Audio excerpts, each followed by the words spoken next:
Hi viewers, welcome to our channel. Pawan Kalyan గారు CM పదవి పైన కొన్ని కీలక వ్యాఖ్యలు అయితే చేశారు. మరి వచ్చేసారి సీఎం గా ఎవరుండే అవకాశం ఉంది, ఆయన ఒపీనియన్లు ఎవరు ఉండాలని ఆయన కోరుకుంటున్నారు. ఇప్పుడు ఇదే అంశం మీద డిస్కస్ చేయడానికి ప్రజెంట్ మనతో పాటు జయదేవ్ గారు సీనియర్ జర్నలిస్ట్, వాటితో ఒకసారి మాట్లాడి తెలుసుకునే ప్రయత్నం అయితే చేద్దాం. నమస్కారం సార్. నమస్తే సార్, వచ్చే ఎలక్షన్స్ అయిన తర్వాత సీఎం గా ఎవరు ఉండాలి, ఒకవేళ గెలిస్తే కూటమి అని చెప్పేసి ఆయన ఈ సీఎం పదవి పైన పవన్ కళ్యాణ్ గారు కీలక వ్యాఖ్యలు చేశారని చెప్పేసి వార్తలు అయితే వినిపిస్తున్నాయి సార్. మరి ఆయన ఒపీనియన్ లో ఎవరు ఉండాలని ఆయన కోరుకుంటున్నారు. బయట ఒక చర్చ అయితే జరుగుతుంది, పవన్ కళ్యాణ్ గారు అవ్వాలి, లోకేష్ గారికి పవన్ కళ్యాణ్ గారికి మధ్య పోటీ ఉంటుంది, చంద్రబాబు నాయుడు గారు ఆయన వయసు రీత్యా ఆయన రాజకీయాల నుంచి తప్పుకుంటారని ఒక చర్చ అయితే ఎప్పటి నుంచో కూడా జరుగుతుంది. సో ఈ టైంలో పవన్ కళ్యాణ్ గారు సీఎం పదవి పైన చేసిన ఎటువంటి కామెంట్స్ చేశారు, మీరేం చెప్తారు సార్? అసలు మీరు కామెంట్స్ ఏం చేశారో చూసారా?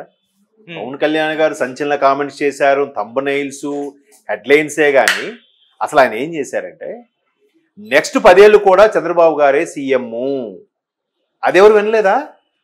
అంటే ఆయన నాయకత్వ పటిమ, ఆయన నాయకత్వ లక్షణాలు, ఆయన ఫాలో అయ్యే కొన్ని ఎథిక్స్, ప్రిన్సిపల్స్, ప్రజలకు కష్టం వస్తే క్షేత్రస్థాయికి వెళ్ళిపోవడము, ఏదైనా హడ్డిల్స్ వచ్చినప్పుడు దీన్ని ఎలా ఫేస్ చేయాలి.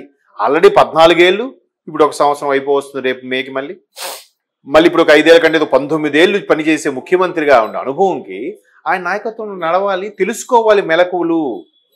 నాకు కూడా అవసరమే, నేను అందుకే కూటమిగా వెళ్తున్నాను, అందుకే ఒక డైరెక్ట్ ముఖ్యమంత్రి ఎలా అయిపోతాడు, అందుకే మంత్రిగా బాధ్యతలు ఏంటి, ప్రోటోకాల్ ఏంటి, దాన్ని ఏమంటారు, పోస్టులు ఎలా ఉంటుంది, ఆ స్థాయి మంత్రిగా ఉన్నప్పుడు ఏం చేయాలి, ఇట్లా అన్ని నేర్చుకుని వెళ్ళాలి అనేది ఆయన ఇది. ఈవెన్ కొంతమంది అడిగారు, సార్ మనమే ఫుల్ ఫ్లెడ్జ్డ్గా పోటీ చేయొచ్చు కదా అని ఎలక్షన్స్ ముందు పవన్ కళ్యాణ్ గారిని అడిగితే ఆయన చెప్పింది, అరే పోలింగ్ ఏజెంట్లుగా ఉండే అనుభవం కూడా మన జన సైనికులకు లేదే, టీడీపీ వాళ్ళనో లేకపోతే ఇంకా ఎవరినో సీనియర్లు చూసి నేర్చుకోవాలి మనం. సో అలాంటివి పోలింగ్ ఏజెంట్లో కూడా ఎక్స్పర్ట్స్ ఉన్న పార్టీలు మనం కలిసి పనిచేయడం వల్ల మనకే ప్లస్. నేర్చుకోవాలి, నేర్చుకుందాం, ముందుకెళ్దాం. ఈవెన్ బాబు గారు అరెస్ట్ అయినప్పుడు ఏదైతే ములాఖతులో చెప్పారో ఆయనకి కొన్ని రకాల పథకాలకు సంబంధించి విభేదించాను తప్ప వ్యక్తిగతంగా ఆయన ఎప్పుడు విభేదించలే, వ్యక్తిగతంగా ఎప్పుడు ఆయన దూషించలేదని చెప్పాడు. ఇది పక్కన పెడితే అసలు ఈయన కామెంట్స్ చేయడానికి ఏమై ఉండొచ్చు రీజన్ అని నాకు అనిపించింది చెప్తున్నాను. మొన్న ఈ మధ్యన మహారాష్ట్ర క్యాన్వాసింగ్కి ప్రచారంకి వెళ్ళినప్పుడు పవన్ కళ్యాణ్ గారు బీజేపీ కోసం మాట్లాడారు. పవన్ కళ్యాణ్ గారు బీజేపీ కోసమే పరితపించారు. పవన్ కళ్యాణ్ బీజేపీ నాయకుడిగా మారిపోయారు అన్నది కొన్ని కామెంట్స్ వచ్చాయి. అంటే కేవలం పూర్తి స్థాయి బీజేపీ నాయకుడిగా బీజేపీ సపోర్ట్తోనే ఉండేలాగా రేపొద్దున ఈ నాయకత్వ లక్షణాలతో బీజేపీ జనసేన కలిసే పోటీ చేస్తే బీజేపీ ముఖ్యమంత్రి అభ్యర్థి పవన్ కళ్యాణ్ అని గతంలో ఎప్పుడో ఒకసారి ప్రకటించింది. So next BJP Pawan Kalyan అస్త్రంగా వాడుకోబోతుంది. సనాతన ధర్మం గురించి ఇంత బాగా మాట్లాడే పవన్ కళ్యాణ్నే ఉసుగొలుపుతుంది అనేలాగా ఈ మధ్యకాలంలో కొన్ని ట్రోల్స్, విమర్శలు మనం చూసాం. వెంటనే ఏమొస్తుంది డౌట్, ఓహో ఇక్కడ కూటమి అంటే నెక్స్ట్ 29 ఎలక్షన్స్ అయితే బాబు గారిని సైడ్ చేసేస్తారు, ఈయన అయిపోతాడా, లేదా టీడీపీ సపరేటు జనసేన బీజేపీ కలిపి పోటీ చేస్తాయా అని ఎవరికి తోచింది వాడు నా వార్తలు నా ఇష్టం అనే కొటేషన్తో ప్రతి ఒక్కడు సొంత ఛానల్ నడిపించుకొని ఎవడు మట్టుకు వాడు రాసేస్తున్నాడు. మరి పర్టికులర్గా ఒక పలని పార్టీ ఒకటి ఉంది కాబట్టి వాళ్ళు చెలరైపోతారు, ఊరికే మధ్యలో చిచ్చు పెట్టడం ఎలాగని. సో ఇన్ని వచ్చిన నేపథ్యంలో అరే next CM Pawan Kalyan, BJP కూడా గతంలో ఒకసారి ఒకవేళ బీజేపీది పొత్తు ఉంటే మా అభ్యర్థి పవన్ కళ్యాణ్, లేదా జనసేన బీజేపీలో విలీనం అయిపోతుంది, ఏది ఇక్కడ బీఆర్ఎస్ బీజేపీలో విలీనం అయిపోతుంది అన్నట్టుగా ఎక్కడైతే పుకార్లు పుట్టించారో అక్కడ కూడా అలా పుట్టించి సొంత పార్టీలో చీలికలు ఏర్పరిచి కూటమిలో విభేదాలు రప్పిస్తే బాగుపడేది ఎవరికి బెనిఫిట్? అది ఆబ్వియస్లీ వైసీపీకి. సో వాళ్ళు క్రియేట్ చేస్తున్నారా అనే సందేహాల మీద ఈయన వాటన్నిటికీ చెక్ పెట్టే విధంగా ఇవాళ అసెంబ్లీలో మాట్లాడారు.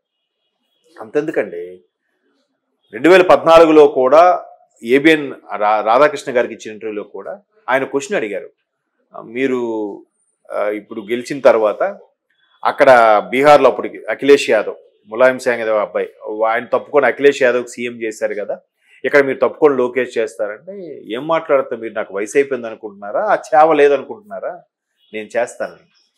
సరే రీసెంట్గా ఎలక్షన్స్ ముందు, మొన్న 24 ఎలక్షన్స్ ముందు ఒక సీనియర్ టీడీపీ పేరు అనవసరం ఆయన అడిగారు, ఏమంటే మీరు నెక్స్ట్ టీడీపీకి బాబు గారు 70 పైన దాటింది, 74 ఏళ్ళ వయసులో ఉన్నారు, ఒకవేళ ఆయన వయసు రీత్యా కానీ ఆరోగ్య రీత్యా కానీ ఇబ్బంది అయితే నెక్స్ట్ ఎవరు?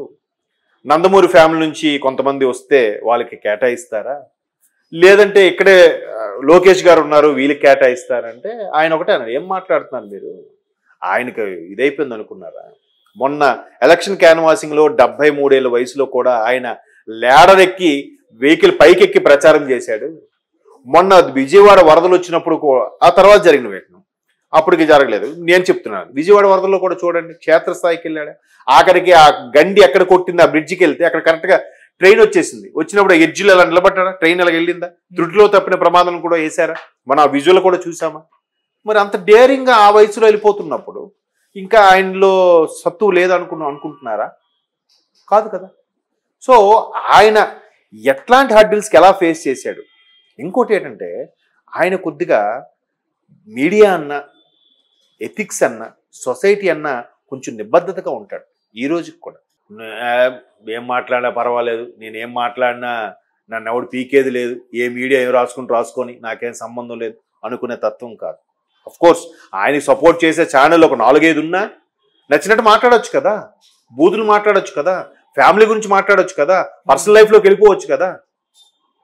ఇవాళ కూడా జగన్మోహన్ రెడ్డి గారు పర్సనల్ లైఫ్లో మాట్లాడారుగా, తల్లిదండ్రికి ఈ రోజు ఒక ముద్ద పెట్టలేదు.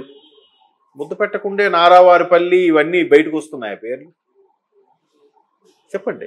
మళ్ళీ తెస్తే మీరే అంటారుగా కుటుంబ పరిపాలన అన్నట్టుగా. సో అట్లాగా ఆయన నాయకత్వం నడాలి, తెలుసుకోవాలి అంటే అంతే కదా. జనరల్గా కెరీర్ స్టార్ట్ చేసినప్పుడు ఎవడైనా సరే ముందు ఒక సీనియర్ దగ్గర పనిచేస్తారు. ఆ సీనియర్ అనేవాడు ఎలా బిహేవ్ చేస్తున్నాడు, ఏం చేస్తున్నాడు, ఆ మెళకువలు ఏంటి. ఇప్పుడు బాబు గారు చాలామంది వెన్నుపోటు అని మాట్లాడతారు ఎన్టీఆర్ గారికి. ఇంకొంతమంది చాలామంది విశ్లేషకులు వెన్నుపోటు అనేవాళ్ళు ఇంత కొద్దిమంది అయితే, ఆ రోజు బాబు గారు కానీ టీడీపీ పగ్గాలు చేపట్టకపోతే ఈరోజు టీడీపీ అనేది ఉండేది కాదు అనేవాళ్ళు ఎంతమందిని చూశాను నేను. దీని విశ్లేషకులు ఎంతమంది అయితే ఇంతమంది విశ్లేషకులు నిజంగా బాబు గారు ఆ రోజు అలాగా మిగతా ఎమ్మెల్యేలందరూ ప్రోద్బలంతో ఆయన పని చేయకపోతే ఈరోజు టీడీపీ తెలుగుదేశం పార్టీ ఉండేదే కాదు అనేది కూడా చాలామంది చెప్పారు. దానికి ఎగ్జాంపుల్గా చాలామంది లైవ్ ఎగ్జాంపుల్ ఉన్నారు. సినిమా ఇండస్ట్రీకి చెందిన వాళ్ళు ఉన్నారు, మాజీ ఎంపీలు ఉన్నారు, మాజీ మంత్రులు ఉన్నారు. వాళ్ళని అడగండి కావాలంటే. సో ఆయన ఏ పరిస్థితుల్లో అలా చేయాల్సి వచ్చింది ఏంటి? ఆయన ఈ రోజుకి కూడా ఎన్టీఆర్ విగ్రహం లేకుండా, ఎన్టీఆర్ ఫోటో లేకుండా, ఎన్టీఆర్ పేరు లేకుండా ఏ పని చేయడు. ఇప్పటికి పథకాలుగా ఆయన పేరే పెడుతున్నారుగా, ఈయన పేరు పెట్టుకోవచ్చుగా. చెప్తున్నా ఎగ్జాంపుల్కి. ఇప్పుడు కొంతమంది వాళ్ళ పేర్లు వాడుకొని నెక్స్ట్ జనరేషన్కి వచ్చేసరికి వాళ్ళ ఫోటోలు తీసేస్తున్నారు. ఈయన అలా చేయట్లేదుగా. అలాంటి నాయకత్వం ఉన్న వ్యక్తితో మనం కలిసి నడవాలి. పోలింగ్ ఏజెంట్ల నుంచి, గ్రామస్థాయి వార్డు మెంబర్ నుంచి, ఎంపీల వరకు, సెంట్రల్ మినిస్టర్ల వరకు కూడా ఎలా మేనేజ్ చేయాలి. నాయకుడు అనేవాడు గుంభనంగా ఉండాలి. అర్థమవుతుందా? అంటే దాన్ని ఏమంటే స్థితప్రజ్ఞత అంటారు చూసారా. ఏడుపుని, బాధని, సంతోషాన్ని ఒకేలాగా హ్యాండిల్ చేసేవాడు. ఆయన ఎక్కువ నవ్వు వస్తే చిన్న స్మైల్ ఇస్తాడు, ఎక్కువ బాధపడితే కొంచెం ఇలా ఉంటాడు. అందుకే కదా అతని భార్యను విమర్శించినప్పుడు అసెంబ్లీలో బోరున ఏడ్చాడు ఆయన. ఏడ్చితే ఆర్జీవి లాంటి వాళ్ళు కూడా ఏమన్నారు తెలుసా, నాకు బాబు గారు అని అంటే ఎప్పుడు ఒక డిగ్నిఫైడ్గా గుమ్మనంగా ఉండే వ్యక్తే నాకు తెలుసు, ఇట్లా బోరున ఏడవడం నాకు నచ్చలేదన్నాడు ఆయన. అంటే ఆయన ఎప్పుడు చెలించి అలాగే ఉంటాడనేది. నాయకుడు అలాగే ఉండాలి. అలా లేకపోతే అందరూ తోక జాడించరా. సో ఆ నాయకత్వ లక్షణాలు అనేవి పుణికిపుచ్చుకోవాలి. బాబు గారే మా సీఎం, మా కూటమితోనే వెళ్తుంది అనేది మరొక్కసారి అసెంబ్లీ సాక్షిగా ఈయన పునరుద్ఘాటించారు పవన్ కళ్యాణ్. ఎందుకు? మొన్న నేను అనుకోవడం, అసెంబ్లీ క్యాన్వాసింగ్కి మహారాష్ట్ర వెళితే ఈయన సనాతన ధర్మం ఇవన్నీ ఎత్తుకోవడం, ఆ బీజేపీ వాళ్ళు ఈయన వాడుకోవడం, బీజేపీ మెల్లగా బాబు గారి మీదకి యాంటీగా తిప్పుతుంది. బీజేపీ 14 నుంచి 19 మధ్య, 19 లాస్ట్లో సరిగ్గా హెల్ప్ చేయలేదు, 19-24 మధ్యలో కూడా బీజేపీ రాష్ట్రానికి ఏం చేయలేదు, బాబు గారిని తొక్కిపెట్టడానికి బీజేపీ పవన్ కళ్యాణ్ అస్త్రంగా వాడుతుంది లాంటి విమర్శలు ఏవైతే వచ్చాయో వాటన్నిటికీ ఒక కాన్సెప్ట్తో చెక్ పెట్టాడు. అవునా? ఈవెన్ మొన్న సోషల్ మీడియా వేదికగా జరిగిన వాటిలో కూడా చెప్పారంట, ఇక్కడ నేనే కాదు మన డిప్యూటీ సీఎం గారు, హోంమంత్రి అనిత గారు, ప్రతి ఒక్కరు బాధ్యత. మాట్లాడొచ్చు, విమర్శించవచ్చు, ఎక్స్ట్రీమ్కి వెళ్ళి విమర్శించకూడదు. ఎక్స్ట్రీమ్కి వెళ్ళి విమర్శిస్తే ఎవరినైనా వదిలిపెట్టే ప్రసక్తి లేదు అని కూడా చెప్పాడు. మరి బాగానే ఉంది కదా. సో ఇట్లాంటివి రూమర్స్ వాటికి చెక్ పెట్టడానికి